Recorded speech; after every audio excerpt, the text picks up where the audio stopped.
السلام علیکم ورحمت الله وبرکاته. هیله مند یم چې ټول به روغ او جوړ اوسئ.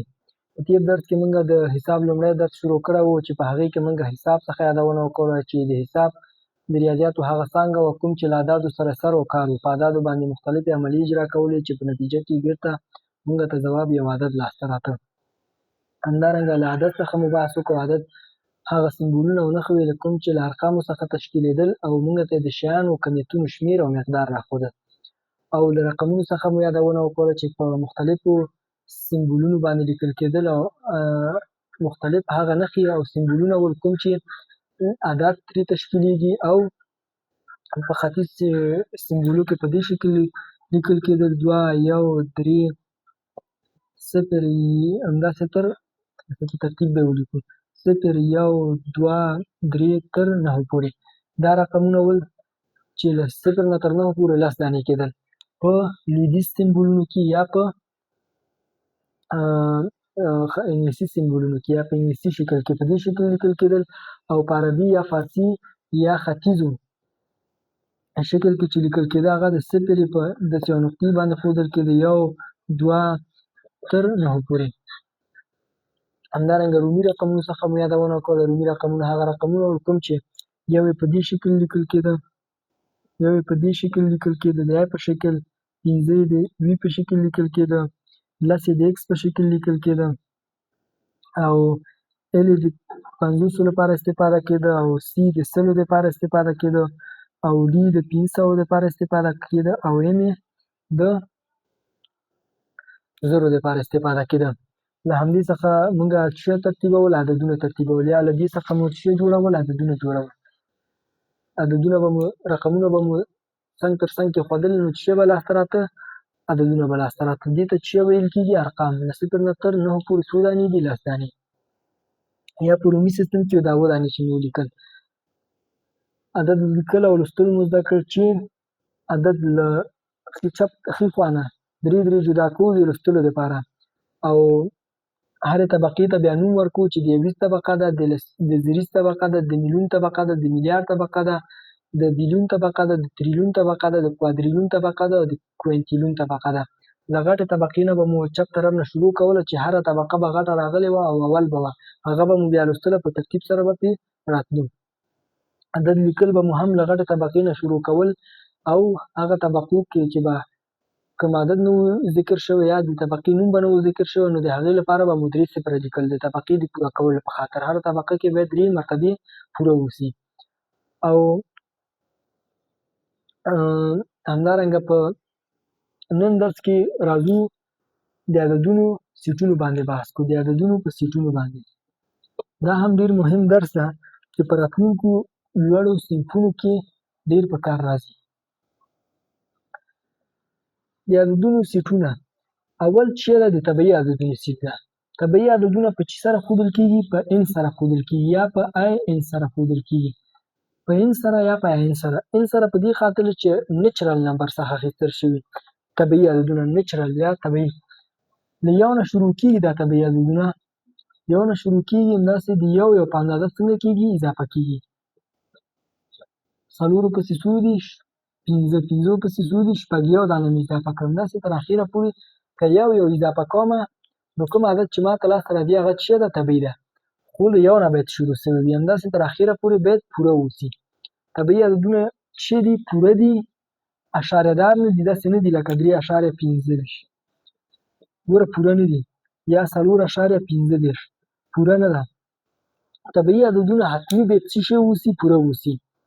بل وړکی چې پکې کوم طبیعي عدد ده هغه یو ده او غټ یې موږ ته معلوم نه ده.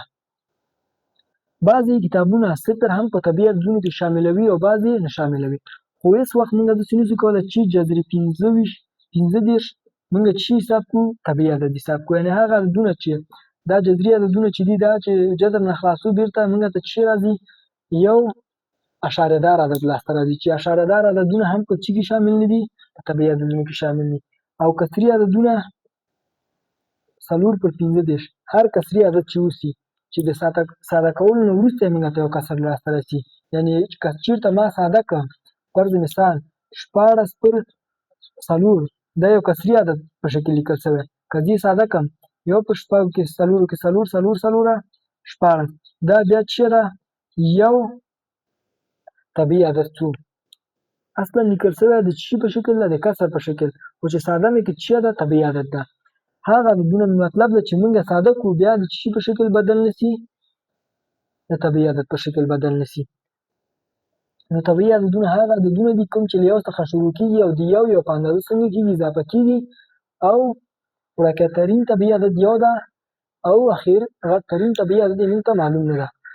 دکې پوره عددونه شامل دي، کسري پکې نه دي شامل، جذري پکې نه دي شامل، اشاریه دار پکې نه دي شامل، بلکې موږ ته چې عددونه پکار دي په طبیعي عددونو کې پوره عددونه، یعنی باید پوره ووسي. دوهم سیټ چې زه ورڅخه یادونه کوم او هغه ډېر مهم سیټ ده، هغه د مکملو عددونو سیټ ده چې په ډبلیو سره ښودل کېږي. په ډبلیو سره ښودل کېږي او له صفر څخه شروع کېږي. صفر، یو، دوه، درې، څلور، پنځه، همداسې تر اخره پورې دا هم یو په اندازه څنګه کېږي؟ اضافه کېږي.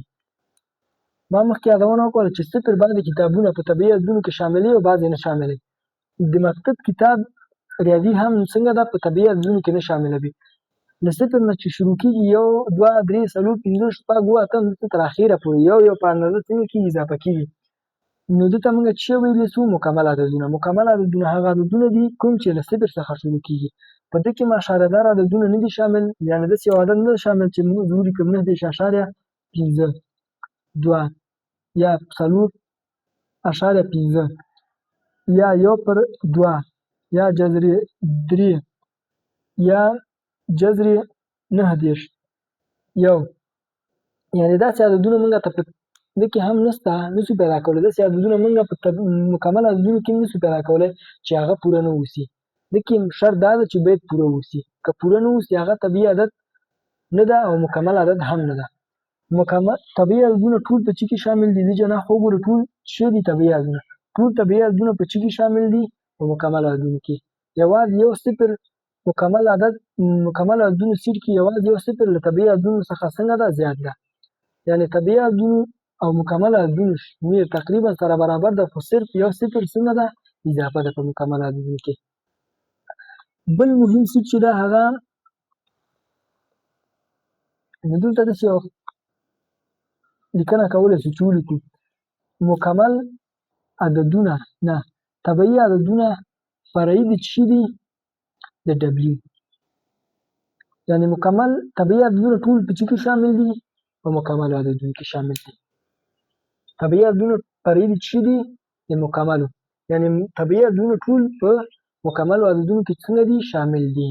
خو ټول مکمل عددونه په طبیعي عددونو کې شامل نه دي.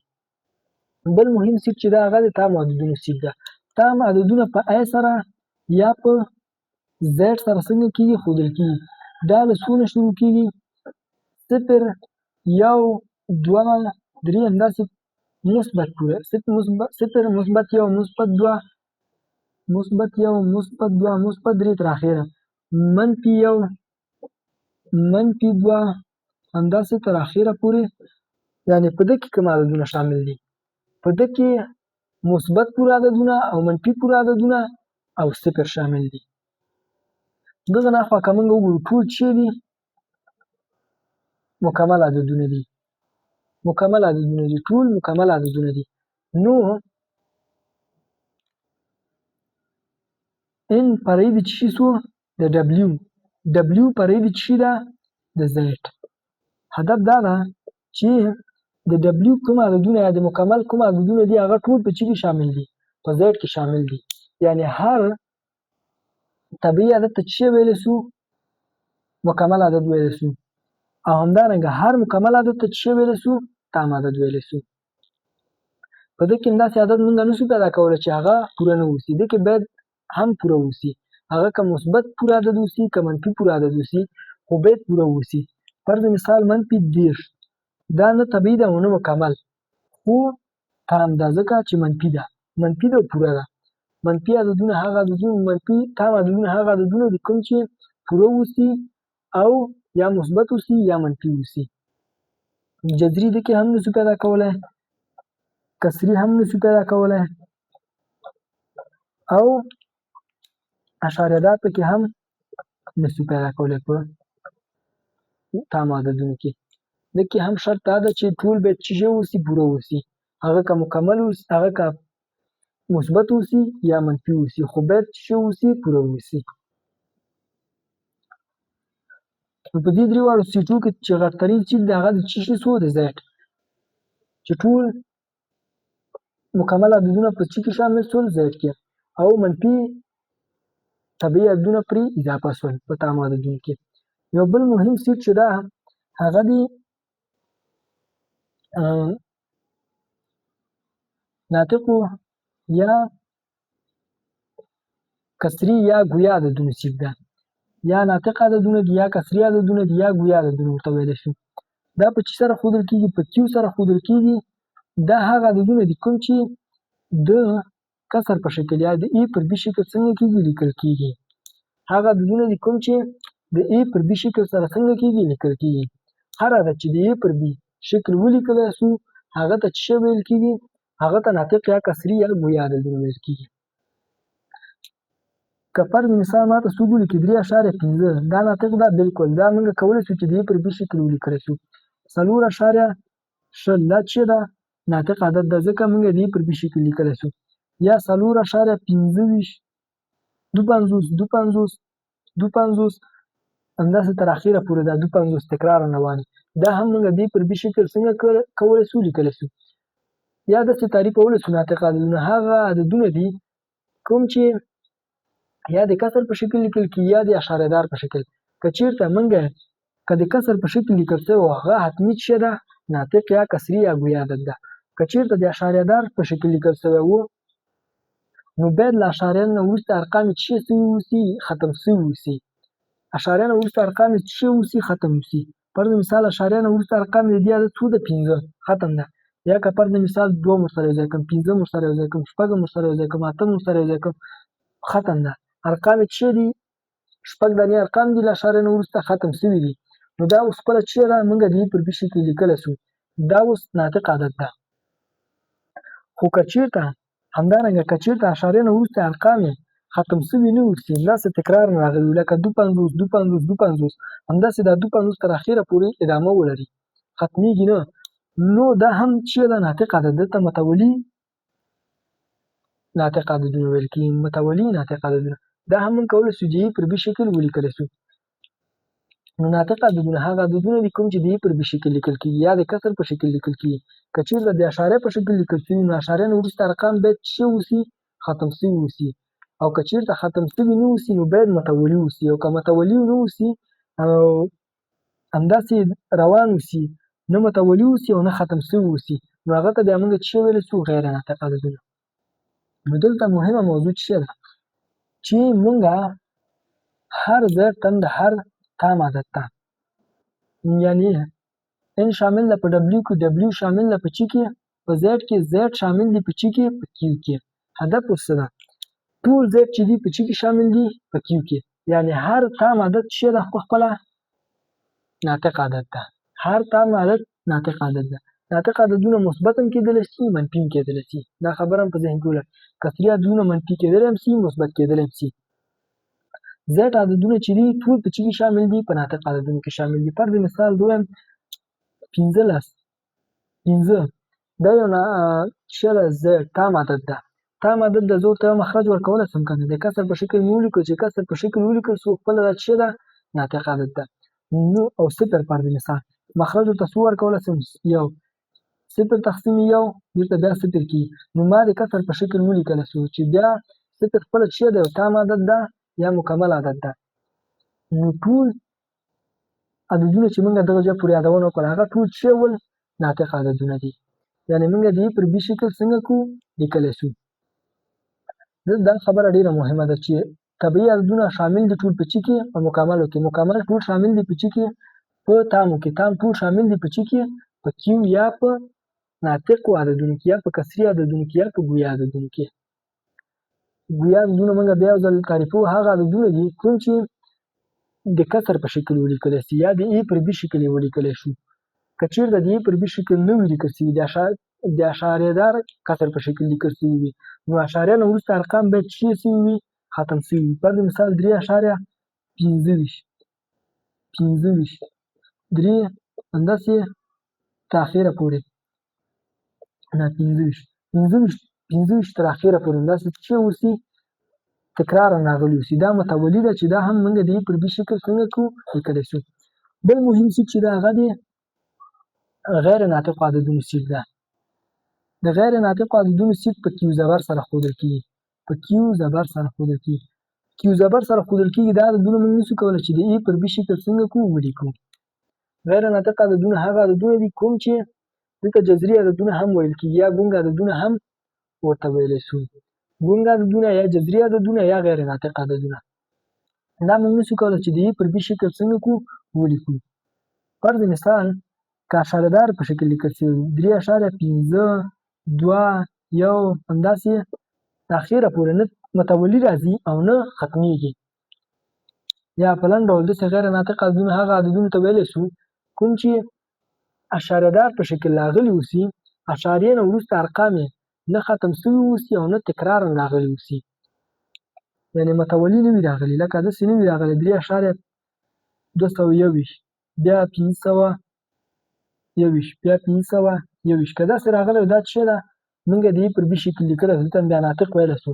خو اوس چې تنه 521 راغلی اخوا کېدای شي راغلی 3 کېدای شي راغلی 2 نور تکرارا نه وي هغه متولي نه وي راغلی خو ادامه ولري، ختم یې معلوم نه وي، اشاریه نه وروسته ارقام یې څنګه وي ختم یې معلوم نه وي، همداسې ادامه ولري خو متولي هم نه اوسي. نو دلته موږ څه شی ویلی شو غیر ناطق عددونه یا جذري عددونه.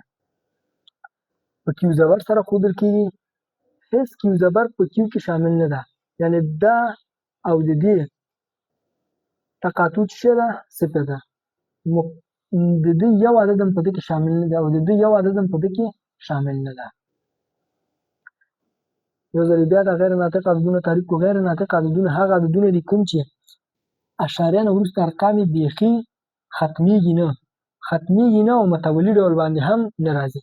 یعنې داسې فرض مثال 15.32 1 8 9 15 شپږ همداسې ادامه ولري، نه ختمیږي او نه متولي ډول باندې راځي. نو دغه عدد ته موږ څه ویلی شو غیر ناطق عدد یا جذري عدد یا ګونګ عدد. چې دله وروسته موږ یو بل مهم عددونه لرو چې هغه ته څه ویل کېږي حقیقي عددونه. حقیقي عددونه هغه عددونه دي کوم چې د کیو زبر او د کیو د اتحاد څخه لاسته راځي. دغه علامه د اتحاد ده. د کیو او د کیو زبر د اتحاد څخه لاسته راځي، یعنې خپله هر ناطق عدد ته یا غیر ناطق عدد ته موږ څه ویلی شو حقیقي عدد ویلی شو. هر ناطق عدد ته یا غیر ناطق عدد ته موږ څه ویلی شو حقیقي عدد ویلی شو. فرض مثال 3.15 دا اوس ناطق عدد ده، موږ ورته څه ویلی شو حقیقي عدد ویلی شو. یعنې هغه ناطق عددونه په څه کې شامل دي په حقیقي عددونو کې. یا دا هم مثبت هم کېدلی شي منفي هم کېدلی شي. غیر ناطق عددونه هم مثبت کېدلی شي هم منفي کېدلی شي. ناطق عددونه هم مثبت کېدلی شي هم منفي کېدلی شي. یا 1.21 22 30 1 15 همداسې تر اخره پورې نه تکرار راځي نه متولي دي نه اشاره نه وروسته ارقام ختمیږي. دا خپل حقیقي عدد ده. غیر ناطق عدد د غیر ناطق عدد په څه کې شامل ده په حقیقي عددونو کې. یعنې دا معنا لري چې هم که ناطق عدد اوسي غیر ناطق عدد اوسي یا څه اوسي ناطق عدد اوسي هغه ته موږ څه ویلی شو حقیقي عدد. حقیقي عددونه هغه عددونه دي کوم چې د ناطقو عددونو او غیر ناطقو عددونو له اتحاد څخه څنګه کېږي لاسته راځي. یعنې هر ناطق عدد ته موږ څه ویلی شو حقیقي عدد او هر غیر ناطق عدد ته موږ څه ویلی شو حقیقي عدد.